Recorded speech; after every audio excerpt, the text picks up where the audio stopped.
Hanging with the pimp. Dang, join me on live, KB. What's good with you? I see your little interviews and stuff. Look, let me ask you something. Do you be like editing your interviews to make it like go so tight? You know what I'm saying? Like the question is followed up right after like the person you're interviewing finished talking. Like with the particular ones that I did, like with the ones I sent, I edited out because there was a lot of parts of the audio that were corrupted.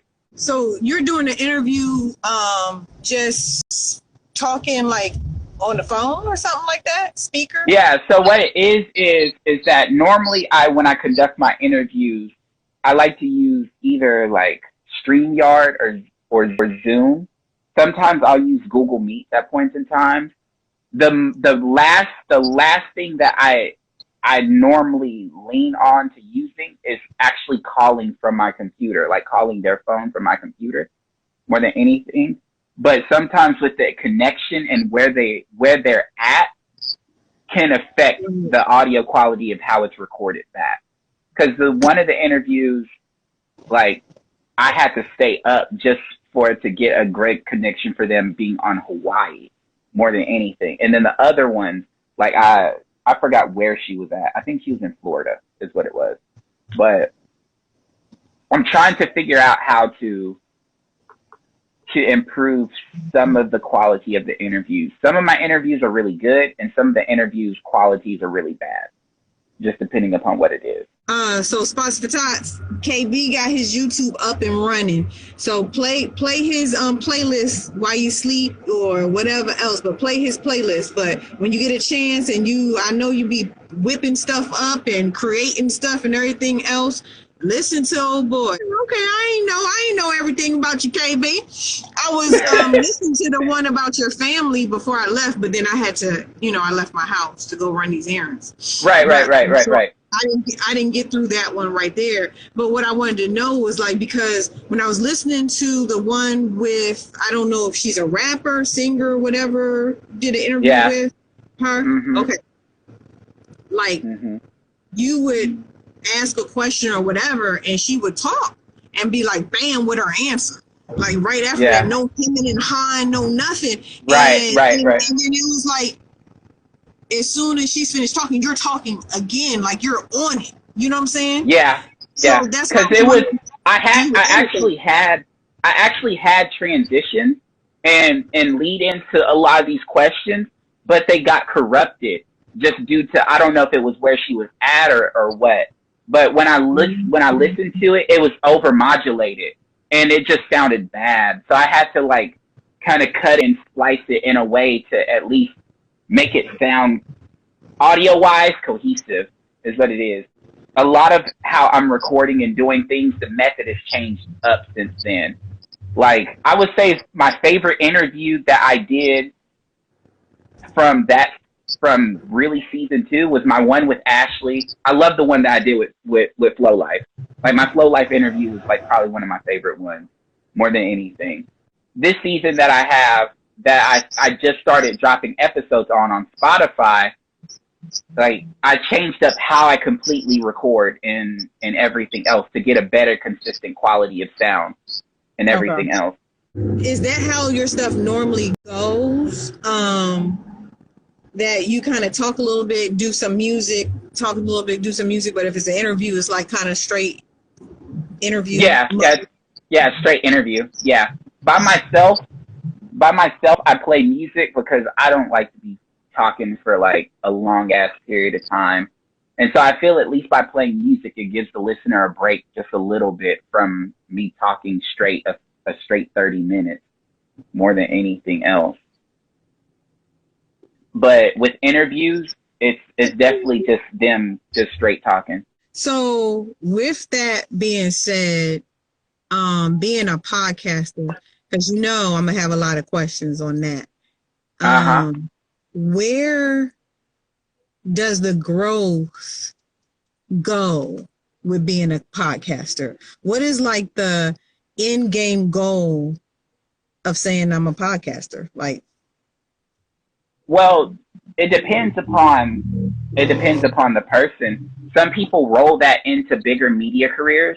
Some people have rolled podcasting into network shows, things to that nature, gotcha. writing positions for shows, directing, and all Okay. kinds of different stuff. And some people are just content with having a major podcast that people like listen to, like the Joe Rogan Experience. Like that's all he primarily does is podcast and have big sponsors that pay him. He doesn't really do too much else. I mean, he might do a little comedy and everything, but ultimately, like you can roll that into whatever you want it to be more than anything. Like for me, I rather roll it into helping like other podcasters and stuff to that nature. Okay, so when it comes to like staying within the podcast realm, like you said, one of the options is just becoming a big podcast person. Does that consist of getting paid is like through sponsors, like other kind of stuff? You get paid Yeah. through sponsors, like okay. Sponsors and everything else. Kind of like the like NBA players and everybody else, they start having merch and just getting Yep. Yeah, gotcha, and that gotcha. can lead you, and by being a podcast host, that can lead you into doing other speaking engagements and events and everything else. Because most people tend to like take the route of going public speaking and Mhm. other kind of things to that nature. Some people tend to roll it into doing other stuff, writing a book and all kinds of different stuff. Gotcha. Personally, I'm just rolling it into helping improve media more than anything else. So, because that's But always been my avenue. you have different levels. So with not just being a podcaster and everything else, you have different Yeah, levels to yourself. So like I get it. You know, I've seen some people when they just offer one product, you know, and then somebody else might offer that same product, but they offer so much more than right. just that one thing that they're an expert in. So are you trying to get to where you have a TV show at For all? me, it's for me, it's more of like for what I see for myself and my career trajectory and all this stuff. My goal is to be more of the production side of things. That's Okay. where my heart is the most. Like I love being on the mic and talking and all kinds of different stuff, but my end game for me is for production, not only helping podcasters, but being into bigger production, like network production and stuff to that nature. And even in the realm of radio, like all these things that podcasters are doing is actually new media that helps build their portfolio more than anything else. Because these same radio shows and big podcasting shows, like they need writers, they need editors, they need things that help them grow as well. And so by showcasing your talent as a show writer for your own show, it helps build your portfolio to pitch for bigger shows. Because Right. and what I try to help other podcasters understand is that your audio, how you present yourself, your branding, all these things is like your business card almost. That's how people will take you like seriously. So that's why I always like tell folks like pay attention to not only like your content, but also pay attention to how you record, pay attention to how you edit, all that kind of stuff. And even in my realm of my lane of podcasting and this huge pie of podcasting, I'm always still learning stuff and everything else because I can't deny where I get the knowledge from. At the end of the day, we've had conversations where it's just like, hey, you should tweak this and do this and maybe consider this. I'm never above the idea for myself of wanting to learn more than anything else. And if I can pass that knowledge on to people, then that's even better. Because it was to a point to where blogs were the thing to have for a business, and now it's getting to the point to where a podcast for businesses is the thing to have or be featured on more than anything. Because 80% of people now starting to consume media through podcasting more than ever. Yes, and since the pandemic, and also with podcasting, you're reaching a higher percentage of different businesses and business awareness through podcasting, because now major brands are looking to podcasters and who's featured on podcasters to determine how to feature their own brands more than anything else.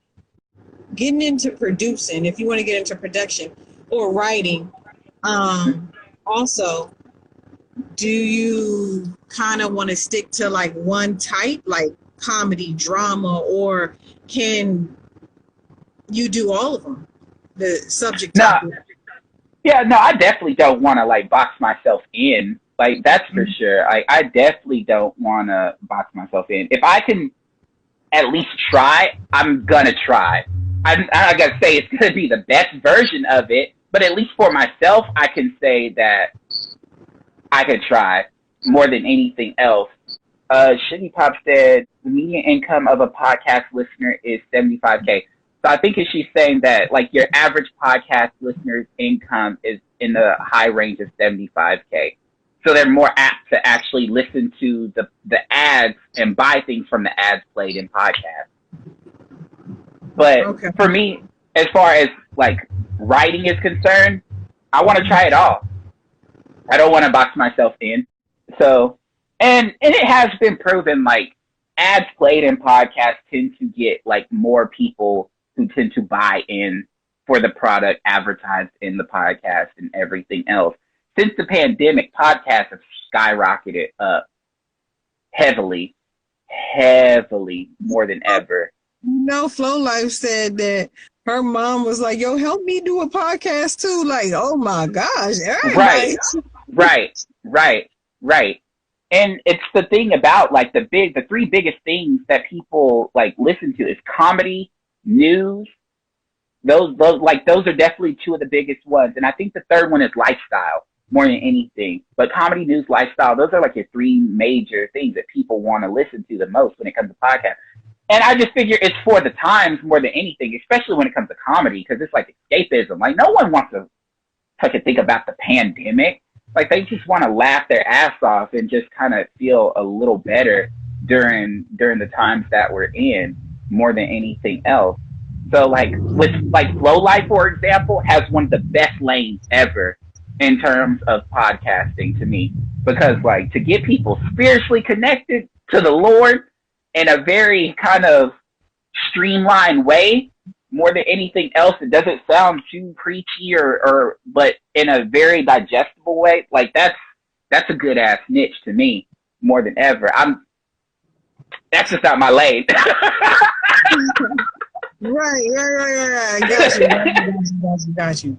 You know, but you can always bring it together and make it your lane. You know what I'm saying? Right. Like, I'm not talking about speaking gospels, quoting Bible, but the thing is just to bring it back to real life. To me, the greatest kind of pastor can relate old words to current day life. Right. I don't want to hear about, no horse, no goat, no nothing. Because I ain't seen a goat.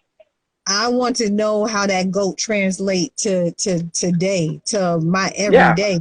And so that's the best. And she does that. She definitely does that. I'm just out here just trying to carve out my own lane. That's all I can do at the end of the day. Do you have more to your journey? Is there other stuff you haven't started yet that you want to start that's on your list to do? Oh my geez. Like for me, I would say like things that I am in the works of doing. I'm in the works of writing my book more than anything. So that's something that I started the process on, as well as the production company and doing things to that nature as well, helping podcasters improve sound, doing commercials and all kinds of different stuff.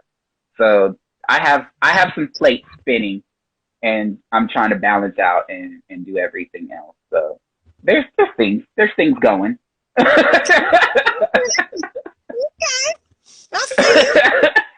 Yeah. a little insight on the book? Like what you like a topic? Yeah. Are we gonna have So, bars in there? We want to have them so pretty much with the book is pretty much just kind of like my podcast in book form. Because I feel like to write autobiographies, I ain't nobody. Like I will be somebody. I am somebody to my mama. But like as far as the mass public is concerned, like I feel like autobiographies are only good for established celebrities and things to that nature. Musicians, athletes, retired actors, politicians, stuff like people that have been in the public eye for the longest. Like that's what autobiographies are good for. And so for me, if my journey has always been to help find more internal and like always establish emotional awareness, find internal reflection, things to that nature. What I get asked about all the time from the listeners, like, damn, how do you get so deep of knowing yourself and how can I get there and learn all this stuff? That's what I'll write the book about, but I'll only reinforce it with true experiences of my own growth and everything else. So it's little sprinkles of autobiography, but more or less just practical adulting information that helps you understand life a little bit more is what it is. Because there's hella stuff that I wish I knew as a 23-year-old, 22-year-old coming up that I am just now kind of getting a hold on and a grasp of understanding now with being in my 30s. And I know you only learn more as you get older up in age and wiser. And you know, I mean, literally the name Pimp is in your title. And one of the best authors, like very prolific authors, like one of my favorites is Robert Beck. Iceberg Slim wrote the book Pimp. It literally is a literal autobiography of everything that he's lived in culmination in book form. 7 books that has detailed his life at the end of the day. He said he wouldn't have done 7 books if it wasn't for the support of his wife after leaving the pimp game. And for me, it's like I could focus on his journey, but I'd rather focus on the thing that inspired his journey, which was building a proper support system. Because a lot of people don't have that. A lot of people don't either understand what goes into a healthy support system more than anything. And for him to write 7 books and now be considered a prolific writer with within the names of like Langston Hughes and every other Black author, it just meant the power of support more than anything. So if I can channel those concepts to show you, like, by learning these building blocks can help you achieve something greater and reinforce that with my own experiences, that's all I can do. That's the book in itself. Now, did you put your toe in the water for that to test the temperatures to see if this would be, people would be receptive to buying this book? It's going to be an ebook, a hardback, paperback book? I definitely want to self-publish more than anything, because self-publishing is a lot easier now than anything. All the white folks do it at the end of the day. Like, the idea of going to big publishing houses is, you can do it. Traditional publishing houses still do exist, but it's not needed anymore more than anything. And so to self-publish and me to, like, be the person, I consider it like as anything, releasing an independent artist, releasing an independent mixtape more than anything. So that's how I see the book. Right. Me doing it. And I've had listeners always ask and be like, are you going to write a book? Are you going to do something? Like, what I would say, cool. All right. Because I see it as if more than 4 people ask me this thing, I see it as a sign. Like, because we had that conversation before where it's just like, you talked about, like, oh, one day I'm going to walk into your office building, is what it is. You remember when you said that to me? Yes. Yeah, because you said one day. I dreamt it. Right. And see, and what I told you is that you were the third person to tell me that. The third person. the third person to tell me that. Did Malik, did Black Up Apparel say it to you? Because she just told us yesterday she saw you in our dream. In her dream, it was all four of us, the ladies, but she said KB was there. So she said, I don't know if KB's interviewing us.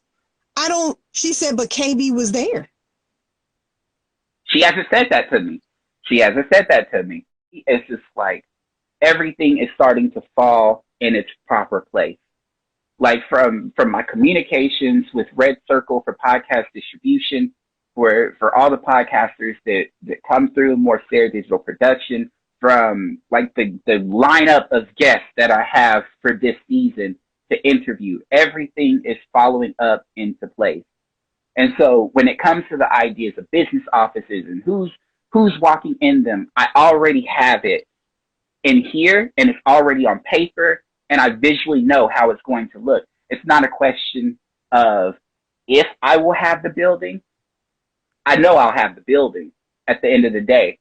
That's the easy part. Knowing I have it is the easy part.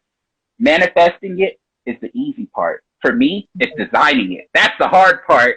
I'd rather design it like I already talked to the architect instead of wishing that the building is somewhere in the future. The building's here. I screenshotted what you said about Flow Life. And she was like, man, I appreciate you sending me that, what he said. Because she was kind of like down about it. Right. But that's because she has more to juggle than you, Right. Like right. Family, home life, homeschooling, COVID kind of did right. a number. Right. And stuff. So she's still trying to find that balance between home and doing podcasts at home. And, right. Sometimes you got to separate home from your work, and you can't have your work in the home especially when you got little ones, because they don't understand. It's like mommy wants to leave the house and continue on her journey, but oh no, she's uplifted now. I gave her your comment. Of course, we was giving her affirmations, so she got that re-energized and everything like that. Right, and that moment happens for everybody, and it happens through different factors and reasons. Because like even I've questioned the journey.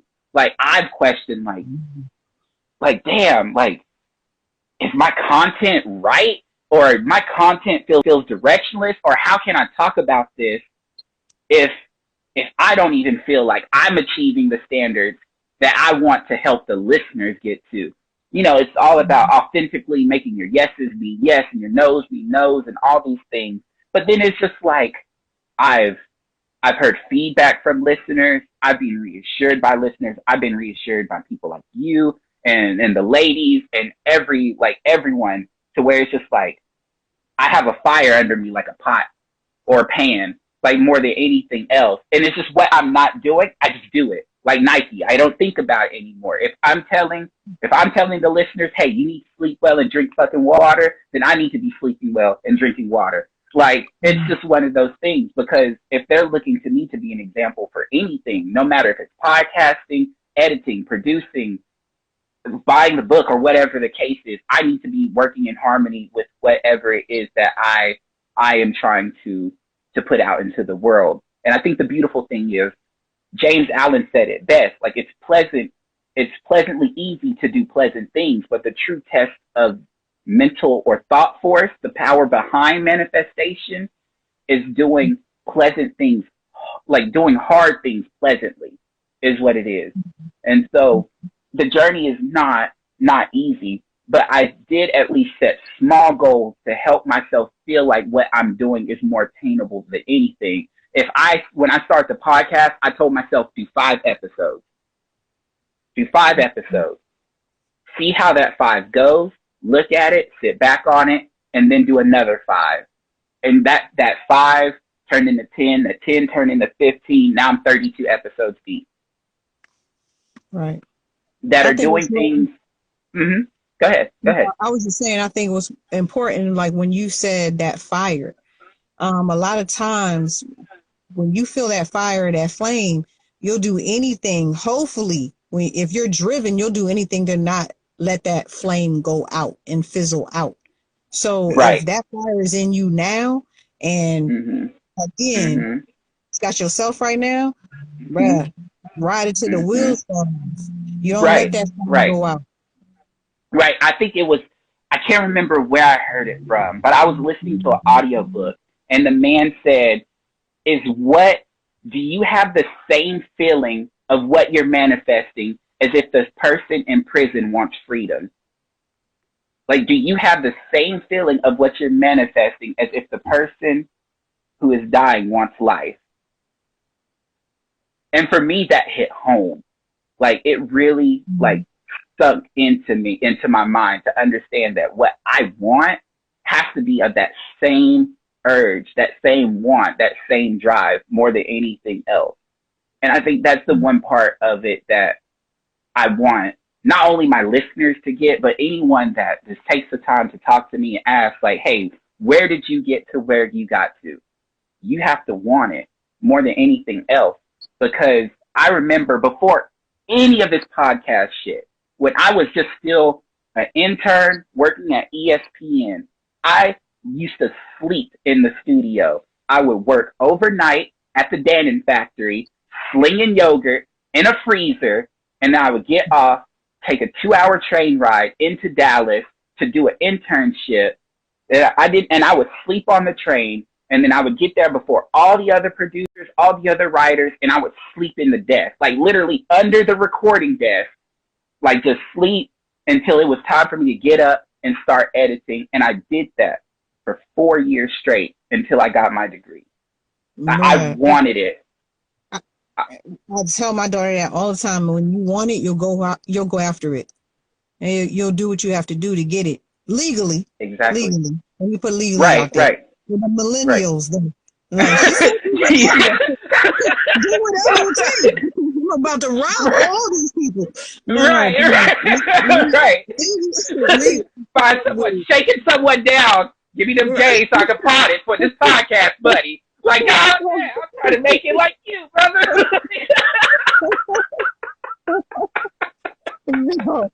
Yo, seriously. I don't think, to me, when I hear people talk about, this is where they want to go and everything else, but they're not actually taking the steps to actually get to that. Like I heard somebody say they wanted to be a chef. Okay, did you go to school for it? Oh, nah, I was supposed to show up, but I didn't because I don't know. You don't know. See, what is a turn on is a go-getter. A go-getter is a turn on to me because I'm a go-getter. So once I have a task at hand, I try and get all in the weeds, because they say those people, a lot of times they'll say, oh, you should be a lawyer.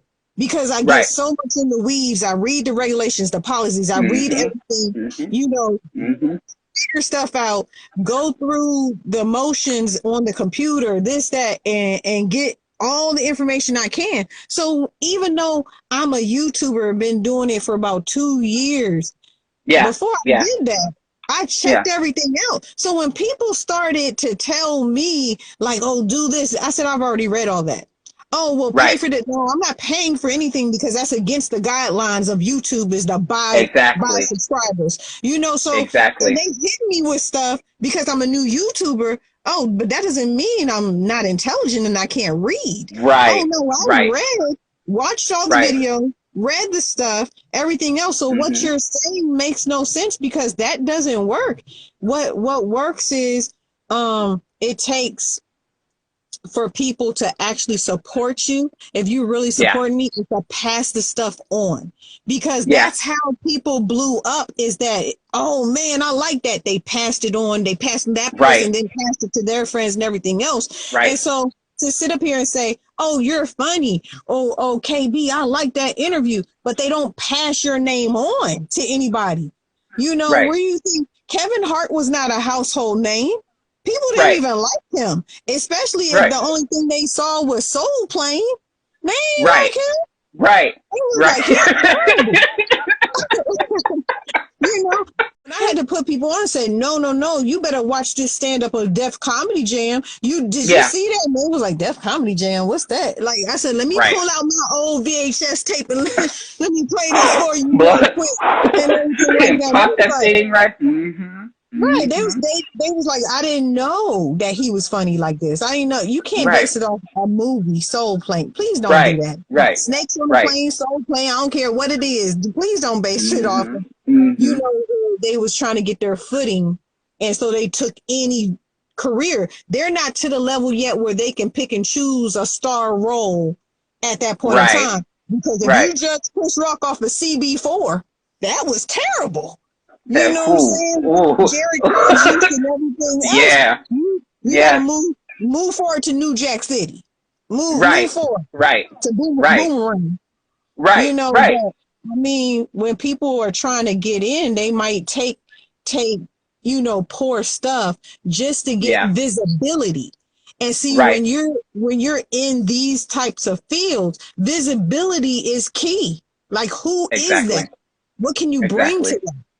And that's the thing about it, like, because of how things are shaped now from a social aspect, context in those things are really, truly dying in the perspective. Like, no one looks past the first thing that they see. It's very few people that truly just, like, really dive into a person's information. I've seen countless horrible interviews done of people just not taking the time to truly study their guests or truly just learn who they are as a person to ask those pivotal questions. Like, you know me, so you're asking all the right questions at the end of the day. Because we talk, so you're asking all the right questions. But if you did not know me, I would trust it into you as the interviewer to look at, all right, let me listen to this person's podcast. Let me look at this person's profile. Let me look into his background. And from there, you could shape all the questions to make sure that what you want your watchers to know of me, they will get out of that. But a lot of people don't take the time to do that. A lot of people just like, oh, he did this one thing or she did this one thing, so this must be what they're known for. No, because if people look at your channel, they'll see comedy stuff, but if they also truly look, they'll see that you're putting Black businesses on. They'll see that you're dropping game about YouTube. They'll see a bunch of different things. But if they only take you at face value of what they see on IG, then they'll only just assume that, oh, she's just a comedian, nothing more. But a lot of people won't take the time to look past that. Context is dying. And I refuse to let it die. I refuse. So if you want to know more about what I'm doing or anything, I'm going to make it to where you're going to have to get engaged. You're going to have to listen. Because it's just going to get to a point to where you're going to see me and I'm going to be next to my building and I'm going to have all these connections and you're going to be watching something like a TED Talk and then you're going to see my black ass on that stage. Like, you know. That's my dog right there. That's my brother. You know what you said when getting to know the person before you do the interview, because when you see that possibly the interviewer is dying, that what led me, what jumped in my head was then it caused me to have loaded answers where I just elaborated on my answers and I already had stuff and jump off to the next subject. I don't even need the interview no more. Thank you for interviewing me, but I'm doing the work because you're not asking where I want you to go. So I'm gonna steer you where I want you to go because this is my career. This is what I'm doing. So I definitely get that, be prepared. It's a reflection of you too, as an interviewer. For if it's dry. Yeah. So and this turned out as an interview. I love it, but it wasn't. I'm like, what's you doing? I'm just here. Get on live with me. I'm bored. Right. Because I was just like, all right, I ain't doing nothing. I finished my sandwich. What's up? I didn't even ask you what you was eating because I'm hungry. So I was like, notice that we got on live. I was like, I'm not about to ask him what he eating because I'm hungry. And if it would have sounded good, I would have wanted it. It was something basic. Don't even trip. It was something basic. It was just a sandwich. Nothing crazy. Is what it was. Did you make it yourself? Or did you buy I made it myself. I made it myself.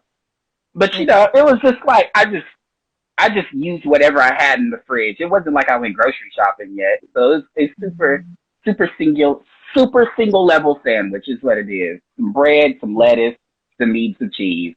Now like if I would have had some Doritos, I would have crushed it up and put it on there too, but I didn't. So I just let it roll the way that it was. What you know about them Dorito sandwiches?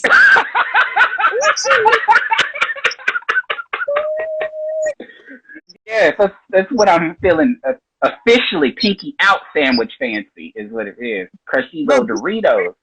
People did not know about that when I was a little kid. You know, I ain't even gonna lie. I was lazy. I don't care. My thing is, it's all going in your mouth anyways. Right. So why not put it together? So right. I was like, instead of me taking a bite of sandwich and then taking a bite of chips because I like all the flavors in my mouth, I would put Doritos on my sandwich as a kid. And people was like, what are you doing? I said, bro, if you haven't tried it, then you know I ain't even trying to hear none of that. Look, AJ CEO, she a coach, right? Man, right. I was at an appointment. I had a meeting today with her. Like, she guides you. Like, she'll take a look at your platform and then give you advice of how to tweak, you know, to get to where what? AJC, I am going to follow you from the podcast page because I need you to look at some things. Is what it is. I ain't even gonna lie. She wants all your social media front, the whole nine. But that's what she does. She a coach. Oh, Lay's potato chips. Oh, she's a real one. She's a real one. I'm trying to tell you right now. Like, I would sit at my desk and I would eat 2 kinds of chips for breakfast. That was my breakfast. Don't judge me. Right. Doritos is corn, and as far as I'm concerned, corn is a vegetable. So I'm eating vegetables for breakfast. Probably a Lay's barbecue chip with my Cool Ranch or my nacho cheese Dorito. I'm doing that. And then a coworker was like, let me ask you a question. Do you like your men like you like your chips? I said, a variety? Yes. If that's what you meant. I didn't know if you meant that, but I do like a variety. I don't like both. I don't like just one chip. Right. You know, and I'm not saying nothing like that because I don't believe in cheating. So I'm not saying just one penis for the rest of your life and that's good enough. No. I don't believe in cheating. Okay? Right. I'm just saying, keep it spicy. You know what I'm saying? Right. Pop out. Even Lay's come in various different flavors, is what it is. It's not just one Lay's flavor. Even Lay's will hit you with some exotic flavors. Like one day they'll be like pico de gallo. The next day Lay's will release chicken and waffle. Like don't sleep on Lay's, is what it is. The whole point is you gotta switch it up. So even if she is picking Lay's, you better be chicken and waffle today and pico de gallo tomorrow. Like don't give me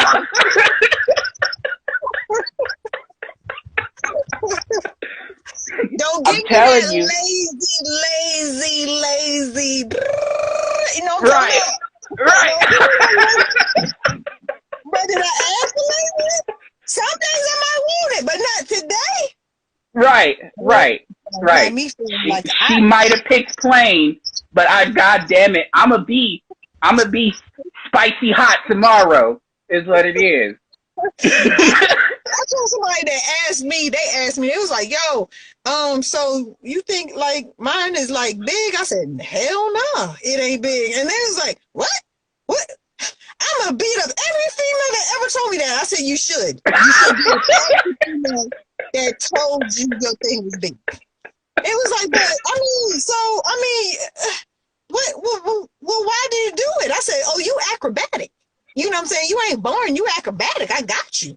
You know what I'm saying? But if you born and you ain't got that massager, it's a massage. I call it a massage. I'm calling it a massage. I'm saying you in public, I was like, I need that massage. A massage. You're not understanding me. The massage, the real massage. Right. Right. Wonder, But you already know. You already know you gotta talk cold around them kids. I need that massage. it just gets to the point to where I want to be able to look at a person from across the room and just like you already know, like just like let's Right. That's how you know, like, it's time to go. It's time to go. Now you can text it. See, back then you couldn't. Now you can text right. and be like, and you look at the phone like, right, I got right. an emergency at home. I got an emergency. Yeah, emergency dick. Emergency dick.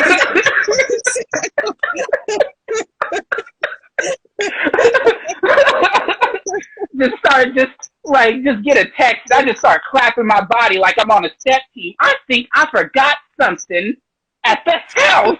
You know what I'm saying? Don't get that pic. You get that sexy pic sent to you. You was like, oh yeah, not today, fellas. I can't play basketball today. You know what? I think my Achilles heel broke. I think my wife is making rice-a-roni tonight. I'm gonna stay home. Find any excuse to stay home is what it is.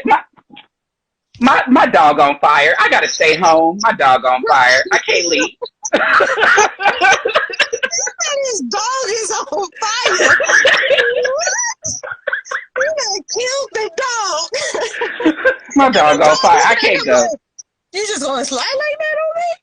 You don't even take me out for walks or nothing. You talking? Right. I'm on fire. Right. I ain't burning. You burning. You was burning last week. Nigga, let me not tell your business. You better be glad I can only bark and not tell your business. You was burning.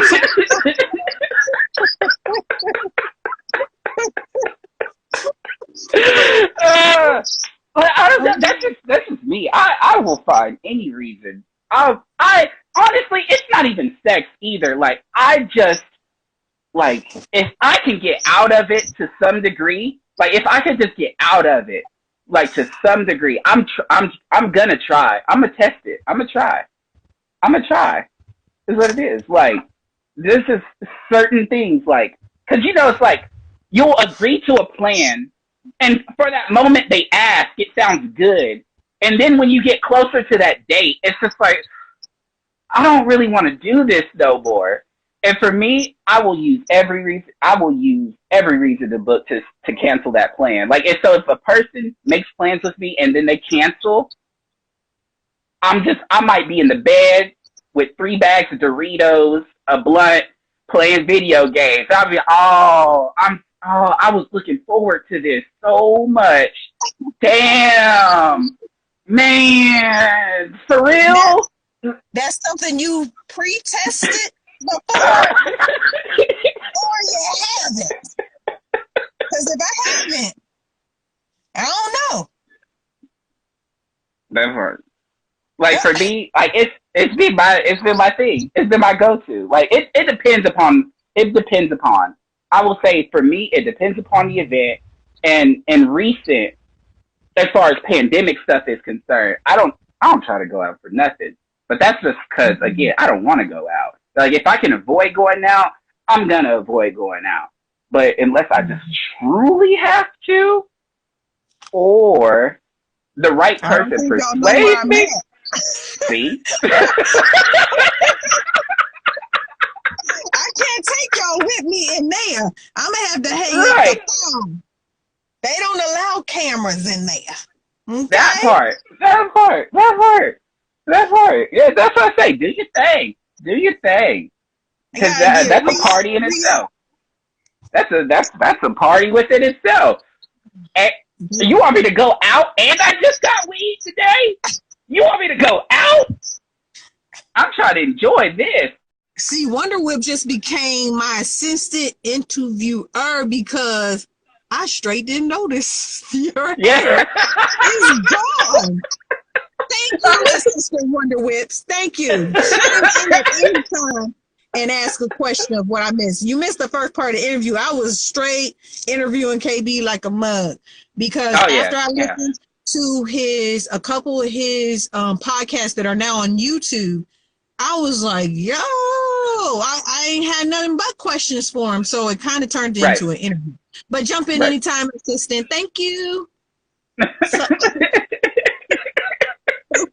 Yeah, because I haven't been on camera since I got the haircut. Yeah, I haven't been on camera since I got the haircut. Yeah. wow. And all the time too. Like I also am wearing my hood up too. Yeah. Chubby cheeks, hoodie. Looking like a ghetto Teletubby. What you doing this summer? Like ultimately, to give some insight, is I talked to WHRN or M. I have to look at my notes.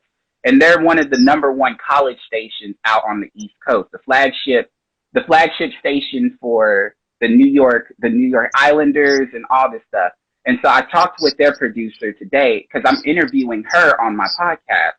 And so she is talking about like taking that episode and hopefully getting it played on their station. All I have to do is just cut my intro out and they'll put their radio intro on, but it will be my podcast episode is what it is.